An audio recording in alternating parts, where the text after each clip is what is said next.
As with the Mega Drive games, I won't be having too many Master System games left either, since my actual nostalgia trip games for it were practically all featured in the first episode.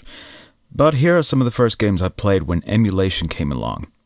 And we start with the Sega arcade classic from 1987, Shinobi, which was first ported to the Master System in 1988. And this was one of those games that I actually saw being played on the Master System long before I ever got to play it myself. And as I said, that didn't happen until emulation.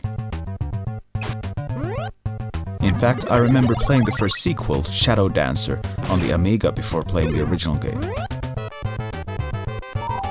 Some might say that Shinobi was a bit old-fashioned when it came out, since Double Dragon had become the new norm in beat-em-ups almost half a year before Shinobi was released. But Shinobi did have a few good tricks up its sleeve. You could say the game has equal measures of platforming and fighting, but it has its own particular way of platforming, since you're able to jump higher and lower floors in a way that looks very specific for a ninja. Shinobi also exhibits one of the first cases of a crouch walk ability in the history of video games. Also, you get these first-person bonus rounds, which break the form nicely. Shinobi was converted to most of the primary home computers and consoles of the late 1980s, but they wouldn't get published until 1989 and 1990, and I would hazard a guess the reason might have been to get more buyers for the Master System. Not a bad incentive, but I can't say it's one of the most celebrated franchises in this part of the world.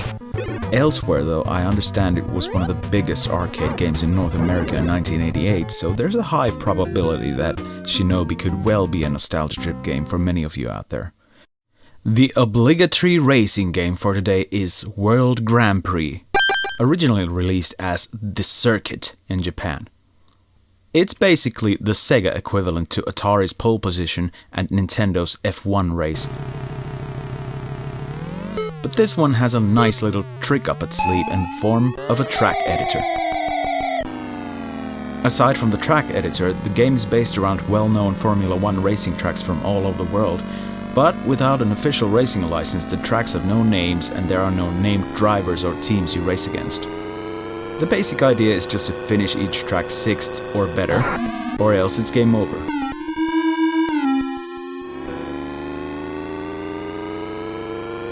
World Grand Prix was actually an updated version of a game called GP World, which was released for the Sega SG-1000 and MSX, which itself was loosely based on the 1984 Laserdisc game by the same name. Anyway, it's good, clean fun, and one of the better early races of this sort, and I do recommend this over both Pole Position and F1 race.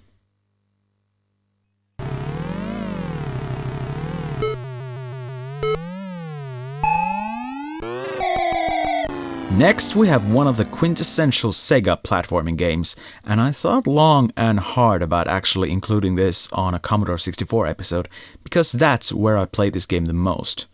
And the game is, of course, Wonder Boy. The original Wonder Boy is a pretty straightforward left-to-right running and jumping sort of a thing, with some hammer throwing and skateboarding included in the mix. Sounds like a fairly basic platformer by 1987 standards, but of course the original arcade game was released in 1986, just about half a year after the first Super Mario Bros.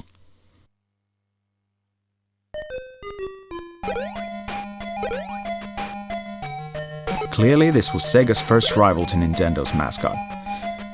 Well, it has to be said, Wonder Boy isn't nearly as complex or as recognizable as Super Mario Bros., but it does have its own fair share of elements that keep you coming back to it every once in a while, such as the simplistic but catchy soundtrack, the widely varying graphics, the secrets, and the lack of warps to make the game impossible to skip through like Super Mario Bros.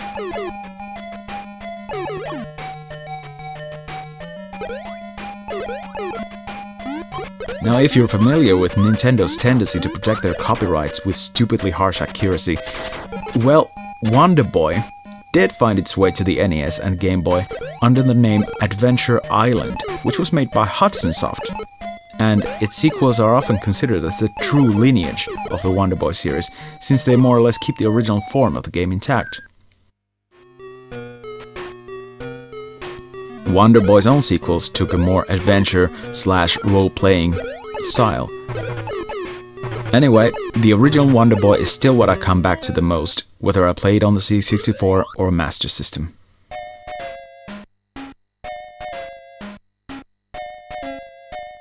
For me, Sega consoles have always been the home for some of the most aggravating games in the world, and one of my most unhealthy obsessions at some point in my gaming career was Action Fighter. It's another arcade conversion, which was made for most home computers and Sega consoles between 1986 and 89, but somehow it was the Master System on which I actually learned how to play it properly. Action Fighter is basically an upgrade of Spy Hunter, which means it's a top-down, vertically scrolling vehicular shoot-'em-up with several collectible upgrades and various vehicles you need to command.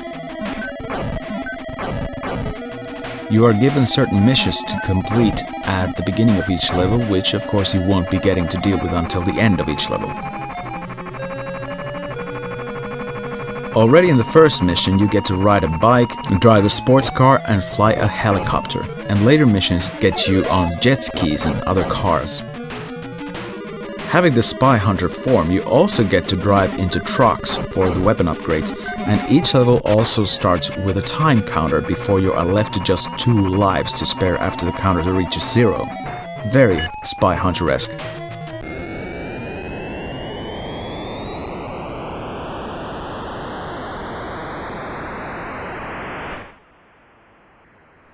Back in the day, I used to play this a lot on the C64 without getting anywhere, but the Sega Master System has a much bigger action screen, so you get a better view of everything going on. So of course I had to buy this game into my still meager collection. Anyway, Action Fighter is a good one to have in your Sega Master System playlist.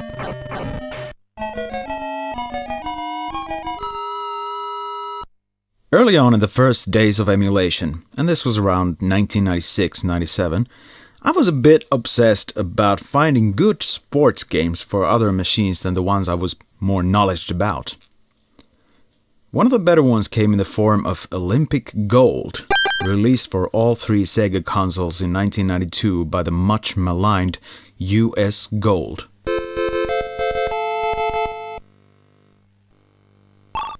And when you first start the game up, Olympic Gold looks like one of those latter-day epic sports games and accolade sports games on the PC, which is already rather promising. There are 7 events in the game, and a few different difficulty options to choose from, as well as a very well-made practice mode. And what I mean by that is that the practice mode tells you with a small meter display of the power you're producing with tapping the buttons, and the game also shows you how to deal with the more complex events, like pole vault. It's not often that I can say that I enjoy a sports game on a classic console, since I got used to this sort of action on the C64 and Spectrum. But Olympic Gold is definitely one such game that I would recommend to any classic athletic sports game fans.